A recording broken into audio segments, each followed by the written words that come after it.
see you in the camera. Alright, you're good to go. Happy 4th of July weekend, YouTube. You know, me and my ever-helpful garage helper, Bert, just wanted to wish you all a safe and happy and safe 4th of July weekend. And remember what it's for, guys. Freedom isn't free, you know. But that said, here's one to you. He's laying down, he's going to bed.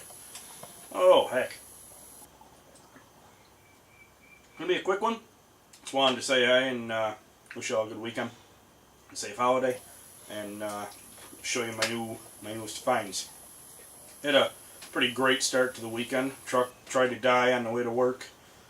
Was starving for fuel real bad, and ended up having to put a fuel filter in it, which is no big deal. It's easy to access, but it was like 98 degrees, and I was laying on blacktop to do it, so that was not real great. But other than that, the weekend's been pretty darn good. My wife and I went to my parents' house this morning, and we took a little ride and did a little flea market, hitting the flea markets, and stopped for lunch at a good little barbecue place in Savannah. Good food there. Got some cool stuff here. Got some real cool stuff. So let me finish this and I'll show you what I got.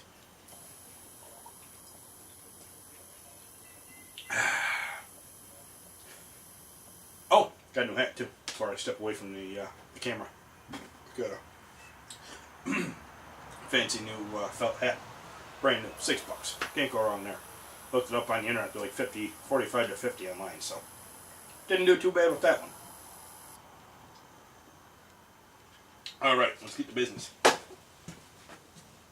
Alright, so if you happen to have watched any of my cooking videos, it's pretty easy to see that I'm real simple when it comes to the cookware and cutlery that I like. I like cast iron pans, or cast iron cookware, and I like high carbon steel knives. There's an Old Hickory, an 8-inch Old Hickory, and one of my vegetable knives. These are, well, this consists of my entire cutlery set as far as high carbon steel knives go. Sorry, little brain fart there. At any rate, this is pretty much it what I have for high carbon steel knives. I've got a full set of the Rada kitchen knives. I got the brushed aluminum handles and stainless blades, and they're alright. There's a couple of them I really like the grinding paring knife, but for the most part, if I'm getting a knife, it's going to be one of these. These two I don't hardly use as much, but it's definitely going to be one of those two. So, that being said, 4 knives really isn't a whole lot to work with, you know. I mean, I've got 2 that I generally grab first off, but I'm always on the lookout for more. It's always better to find more knives, right? So, we were at one flea market, and I seen this. Actually, my mother's seen this. It's an Old Hickory set with a hanger. Should be a 5-piece set. It's missing one knife. Sorry, it's kind of out of the camera there. What it does have is a nice little kitchen knife, little general purpose. These knives all need to be restored. They're all in pretty rough shape as far, well, not rough shape, but they're all pretty dirty. They need to be worked on. Get the rust off it. There's another 7-inch Old Hickory. I've already got one just like it. These are all Ontario Knife Company knives, by the way, which is pretty neat because they were made, about 20 miles from where I used to live. So, when we lived in New York. There's a smaller, it's a 7-inch, but it's not the full blade like the Old Hickory. This little butcher knife, if you will. And then just another small, I don't know, general purpose, I guess, knife. But all Old Hickory, all in overall good shape. You know, the blades, the cutting edges are fine. They need to be reground and sharpened, but overall, they're in real good shape. The great thing about these knives is just like cast iron. You really have to work hard to ruin them. You know, they can lay out neglected and rusted, and you can have them back to usable state with just a little bit of work. Like this knife in particular was given to me by a guy at work. He found it in a barn. And I know the camera makes it appear maybe kind of tarnished. And there is discoloration on these blades, but again, it's high carbon steel. It's never going to be shiny like stainless steel. And they're a little higher maintenance. You can't just throw them in a dishwasher. And you do have to sharpen them a little more often, but you can sharpen them. It takes just a few licks on a whetstone or a hone if you have one, and it keeps them nice and sharp. So I'll take these with their weight and their balance over modern knives any day of the week. I mean, any day. So that's cool. $10 for a set of 4 out of 5 with the holder.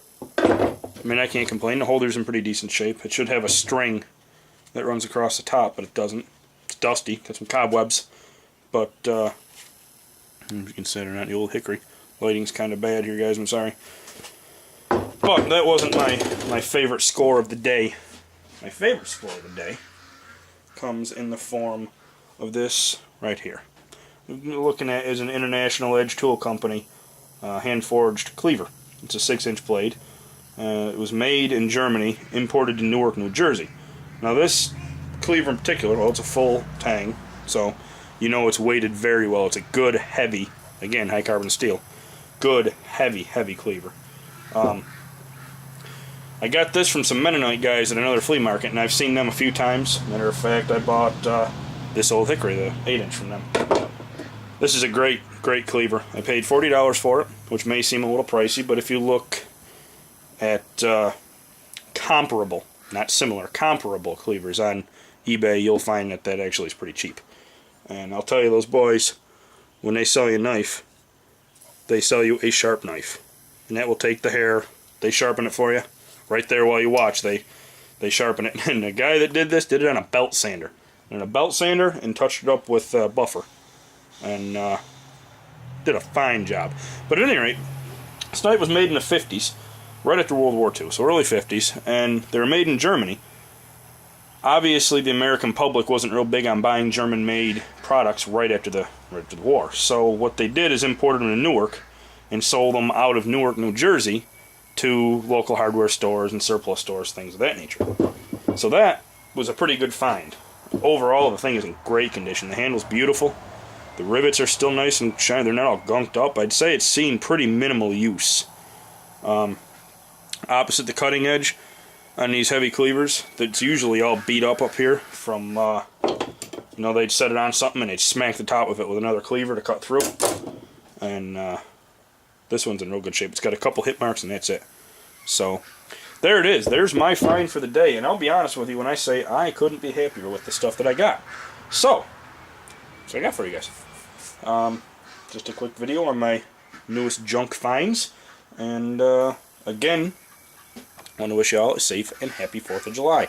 Thank you for watching. I appreciate it.